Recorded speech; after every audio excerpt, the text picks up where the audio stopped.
అందరం కలుసుకుంటున్నామంటే కేవలం ఆయన కృప, ఆయన ఉన్నతమైన కృప మన ఎడలు చూపించారు కాబట్టి ఈ 2025 మనం చూస్తున్నాము. ఈ చూడవారు ఎంతో మంది ఉన్నారు, కానీ మనం ధనులు, ప్రభువును బట్టే ధనులు. ఈరోజు పలకరించుకోవడానికి కానీ వినటానికే కానీ మరి ప్రతి ఇష్యూలో కూడా దేవుడు మనకు సహాయం చేస్తున్నారు కాబట్టి ఈ భూమి మీద మనం బ్రతికున్నాము. మన మంచితనం వల్ల బ్రతికలేము, మరి ఏదన్నా దానం చేస్తే బ్రతికేమని కాదు, కానీ కేవలం దేవుని ప్రేమ నీ మీద ఉంది కాబట్టి మరి ఈరోజు మనం సజీవులుగా ఉన్నాం కాబట్టి ఈరోజు ఈ సువార్త ద్వారా ప్రతి హృదయాలు తెరబడాలి. దేవుడు అన్నారు, మానవ జాతి అంతా కూడా ప్రభుకి ఇష్టంగా జీవించాలని ఆయన కోరిక. ఎందుకంటే నేను ఇలువ పెట్టి కొన్నాను, మీ అందరినీ కొన్నాను కాబట్టి మీరు నా సొత్తు అని దేవుడు చెబుతున్నాడు. ఈరోజు ఆయన మనస్సు మార్చుకోవాలి, మరి ప్రవర్తనలు మార్చుకోవాలి. ఏదైనా సరే దేవుని దగ్గరకు వచ్చే క్షమాపణ ఉంది.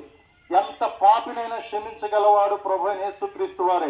నమ్మిన వారు, విశ్వాసం కలిగిన వారు, నమ్మిన వారు వారికి మంచి శాంతిని సమాధానమును అనుగ్రహించేవాడు దేవుడు ఒక్కడే.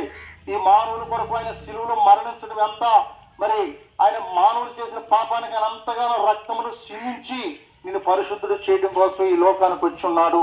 ఈరోజు ఆ సంతోషము మాకు వెళ్ళే మీరు కూడా ఉండాలని ఈ బజార్లోకి మేము వచ్చి ఉన్నాము. ఎవరైనా సరే ఏ స్థితిలో ఉన్నా సరే, ఏ పరిస్థితిలో ఉన్నా సరే ఒకసారి ప్రభువా నన్ను క్షమించంటే దేవుడు క్షమించే దేవుడు. ప్రాణం ఇచ్చింది కాబట్టి ఆయన నీ భారమును మొత్తం తీసివేసేవాడు ఆయన ఒక్కడే.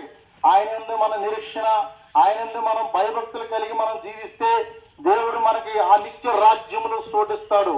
ఇక్కడ మానవులందరూ అనుకుంటారు ఏమైనా గాలిలో పోతుందని అనుకుంటున్నారు. అది కరెక్ట్ కాదు. ఆ గాలి కాదు, ఆత్మ దేవుని దగ్గరికి వెళుతుంది. అది పర్ఫెక్ట్ గా దేవుని దగ్గర ఉంటే ఆ దేవుని దగ్గరికి వెళ్తుంది ఆత్మ, లేకపోతే నరకానికి వెళుతుందని గ్రహించాలి. ఈరోజు మానవులు పాపం చేస్తేనే ఈ శిక్షకే ఎవరు మాకు విరుగుడు అనుకుంటున్నారు, కానీ దేవుడు ఒక్కడే విరుగుడు. నీ పాపమును క్షమించువాడు ఆయన ఒక్కడే, నీ పాప భారం మొత్తం మోసేవాడు కూడా ఆయన ఒక్కడే. కాబట్టి ఆయన శరణాన్ని మనం కోరుకోవాలి.